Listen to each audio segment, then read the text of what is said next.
अस्सलाम वालेकुम, क्या हाल है आप सब लोग की। उम्मीद है सब लोग ठीक ठाक होंगे और मेरी दुआ भी यही है कि आप सब लोग ठीक ठाक रहें। अपनी दुआओं में भी मुझे याद रखिएगा। और आज की वीडियो की शुरुआत जो कर रहे हैं वो रोटी बनाने से कर रहे हैं। I don't know why, but मैं बना रही थी रोटी तो मैंने सोचा अच्छा जब मैं रोटी बनाने लगी ना तो फिर मैंने सोचा अच्छा कैमरा ऑन कर लेते हैं। क्योंकि मेरे जहन में आ रहा था यार हम लोग मतलब डिफरेंट लाइफ के स्टेजेस से गुजरते हैं ना, कि जब आपको कुछ भी नहीं आता और आप इस स्टेज पे पहुंच जाते हैं, आप इस स्टेज पे पहुंच जाते हैं कि आप माशाल्लाह से काम में आके परफेक्शन आती रहती है। तो मैं ना रोटी जब बनाई थी, मेरी बेटी आके मेरे पास खड़ी हुई और वो कहने लगी मम्मा आपके हाथ जो है ना वो बर्न हो जाएंगे। मैंने कहा नहीं बेटा कुछ नहीं होता, मुझे अब आदत हो गई है। और बिल्कुल सेम चीज़ मैंने अपनी चच्ची से कही थी जब मुझे याद है कि वो बना रही थी और उनका असल में ना किचन बाहर की तरफ था तो वो नज़र आता था। हम जब अपने रूम से बाहर आते थे तो उनका किचन का हमें एंट्रेंस मिलती थी, तो उनका किचन छोटा सा था तो बिल्कुल सामने ही वो बना रही जो जब भी बना रही होती थी और आते जाते नज़र पड़ती थी।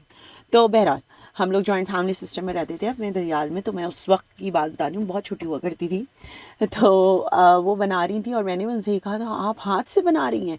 और उसके बाद जो है वो मतलब वो एक एक्साइटमेंट और वो आप कह लें हैरानी इतनी ज़्यादा थी। मैंने सबको बुलाना शुरू कर दिया, देखो चच्ची जो है ना वो देखो हाथों से रोटी पलट रही हैं। तो अब तो खैर वो अब हयात नहीं है, खुदा उन्हें गरीक़े रहमत करे। तो कहने लगी हाँ देखो मैं जो है वो बना लेती हूँ और मुझे मेरे हाथ भी नहीं जलते और मैं पलट भी लेती हूँ, ये देखो मैं किस तरह कर रही हूँ। तो आप अब याद आता है ना वो टाइम, तो मुझे भी हंसी आ रही थी जब उसने, मेरी बेटी ने मुझसे ये पूछा कि मम्मा आपके हाथ बर्न हो जाएंगे, आप ऐसे नहीं करें यूँ नहीं करें। और मैंने उसको वही जवाब दिया जो उस वक्त उन्होंने दिया था। तो मुझे अब बाद में ना वो तो चली गई, फिर उसके बाद मुझे सोच सोच के हंसी आने लगी। मैंने कहा आप लोग के साथ जरूर शेयर करूँगी क्योंकि ये बचपन के हमारे छोटे बड़े बड़े जो वाक़यात होते हैं ये हमारे जो है ना वो याद रह जाते हैं कि छोटी छोटी सी बातें ना हमें क्लिक करती हैं। तो अल्हम्दुलिल्लाह अब इस स्टेज पे आ गए कि हम अपने बच्चों के लिए इस तरह से बना रहे हैं, खुदा का शुक्र है।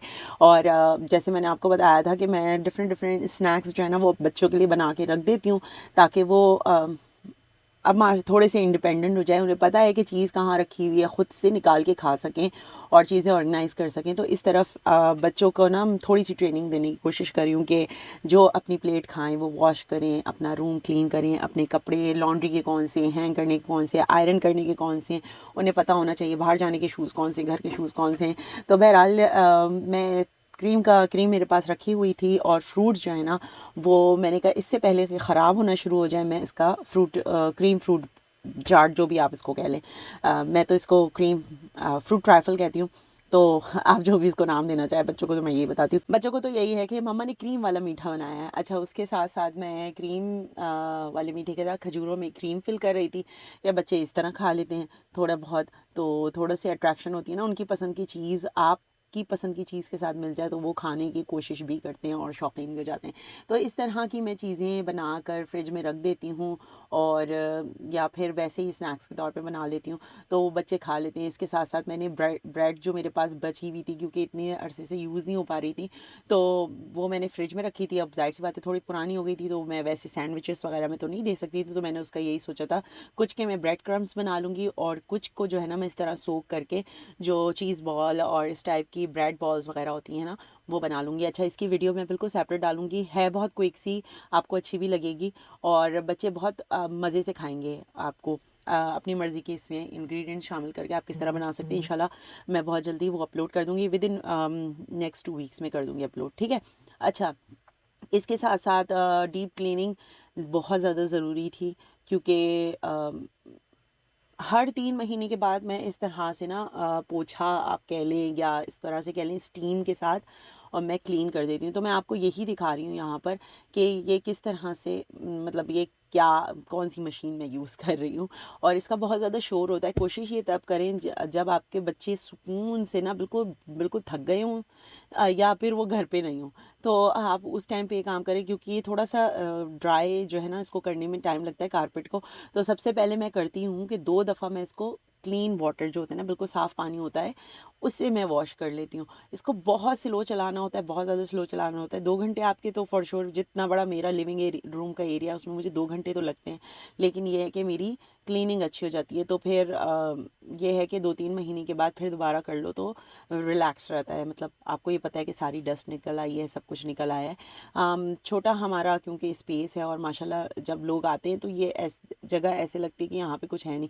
हमने एक साइड पे सोफ़ाज़ डाले हुए हैं, लेकिन हमने बाकी जो रूम है ना हमारा, तो वो हमने बिल्कुल इस तरह कारपेटेड रखा है ताकि बैठने के लिए स्पेस हो। फोल्डेबल चेयर्स आप ला के रख सकते हैं। मतलब जब आपके पास स्पेस कम हो तो आपने फिर उन्हीं चीज़ों को मैनेज करना होता है जो आपके पास अवेलेबल हैं।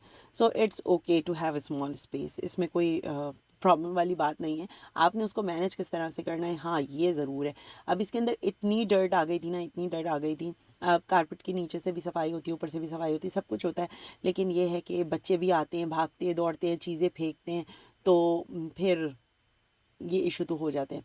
तो अब मैं आपको डिफरेंट एंगल से दिखाने की कोशिश कर रही हूँ कि मैं कितना स्लो चला रही हूँ। मैं चाहती तो इसको फास्ट फॉरवर्ड भी कर सकती थी, लेकिन अगर आपके घर में बच्चे हैं और आप मतलब उस अपने एरिया को क्लीन करना चाहती हूँ, बेस्ट तो ये है कि फ़र्श के ऊपर कारपेट ना हो। लेकिन ये हमारा लिविंग एरिया है तो इसमें तो कारपेट हम फॉर श्योर डालते हैं, क्योंकि जितने भी हमारे गेस्ट आते हैं, घर वाले आते हैं, जो भी आते हैं, तो हम उनको यहीं पे बिठाते हैं। बच्चे भी होते हैं तो वो ये आराम से खेल भी लेते हैं यहाँ पर, और यहाँ पर आराम से जो है वो इंजॉय, हम बड़े भी बैठ जाते हैं। तो बाकी किसी रूम में कारपेट नहीं पड़ा हुआ, ना रग पड़ा हुआ है। मैं उसको बिल्कुल, क्योंकि वुडेड हमारे जो फ्लोर्स हैं, तो फिर उनको क्लीन करने में आसानी होती है हमें। तो सबसे पहले मैंने, अच्छा मैं बता दूं इसका प्रोसेस क्या है। तो सबसे पहले मैं 2 दफ़ा पानी डाल के इसको क्लीन कर लिया है, कारपेट को वॉश करा है मैंने। और उसके बाद 2 दफ़ा इसके अंदर मैंने आपको आई थिंक शुरू में ही दिखा दिया था कि सोल्यूशंस जो इसके मिलते हैं, वो एक सोल्यूशन डाल लिया था, और उसके बाद उससे भी 2 दफ़ा ही मैंने इसको क्लीन किया। और उसके बाद बिल्कुल लास्ट में जो है ना, इसको रिंस कर लिया मैंने। तो ये देखें हमारी कितनी ज़बरदस्त लुक निकल आई है। और मैं आपको दिखा देती हूँ, बहुत गंदा पानी भी निकला था, डर्ट वाला पानी, ये देख लें।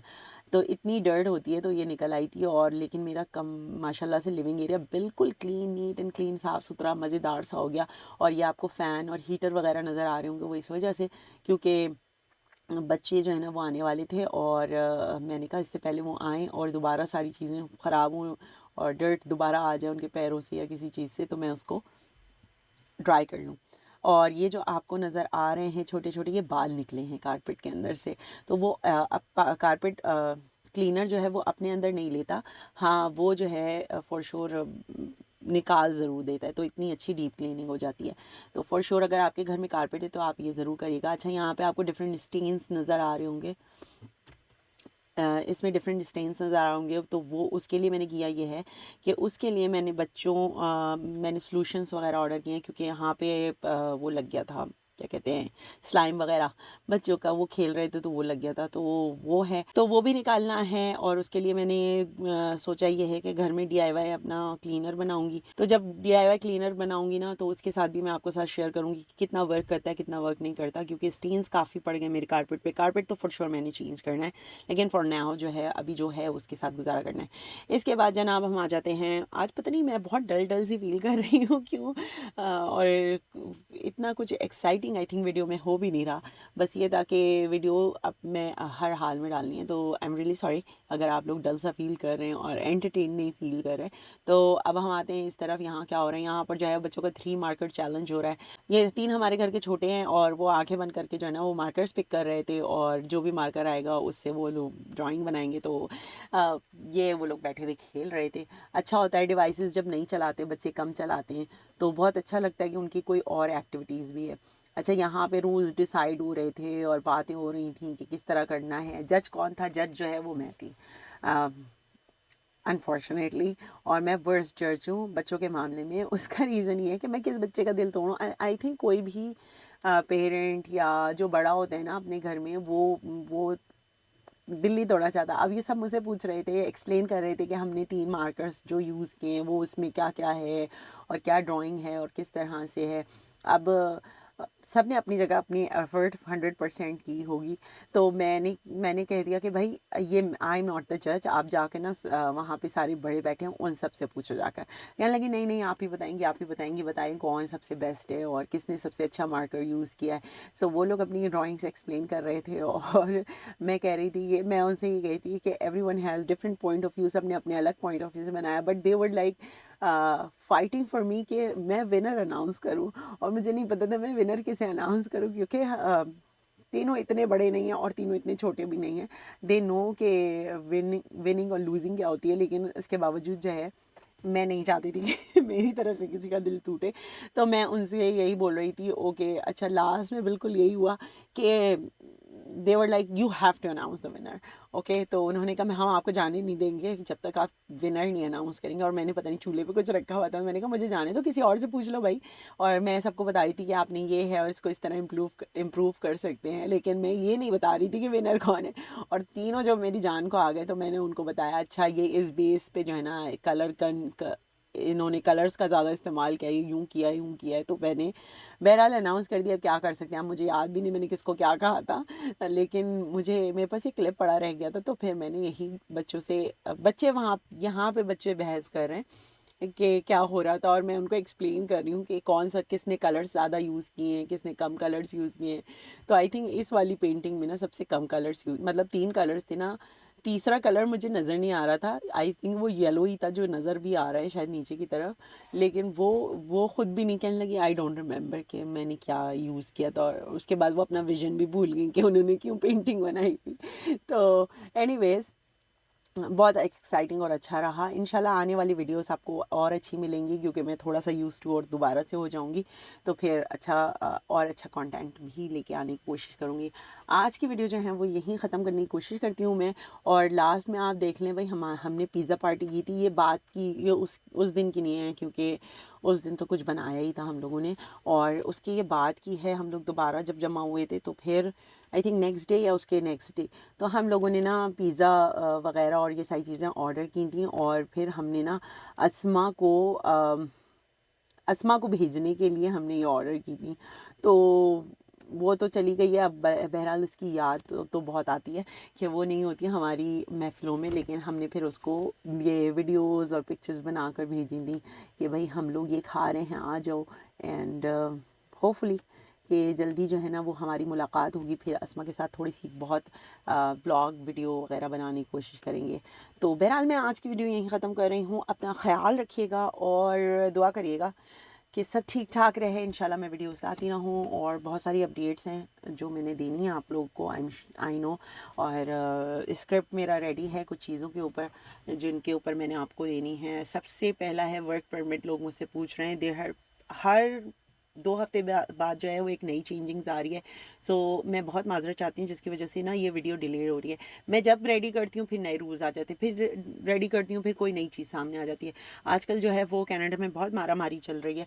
बहरहाल मैं आपको बताऊँगी। तो इंशाल्लाह मैं अभी इस वीडियो को एडिट करने के बाद ना वो वीडियो एडिट कर लेती हूँ, ताकि वो वाली वीडियो मैं फॉर श्योर अपलोड कर दूँ। ठीक है, सो आज की वीडियो का इख्तिताम कर रही हूँ। अपना ख्याल रखिएगा। फ़ी अमान अल्लाह।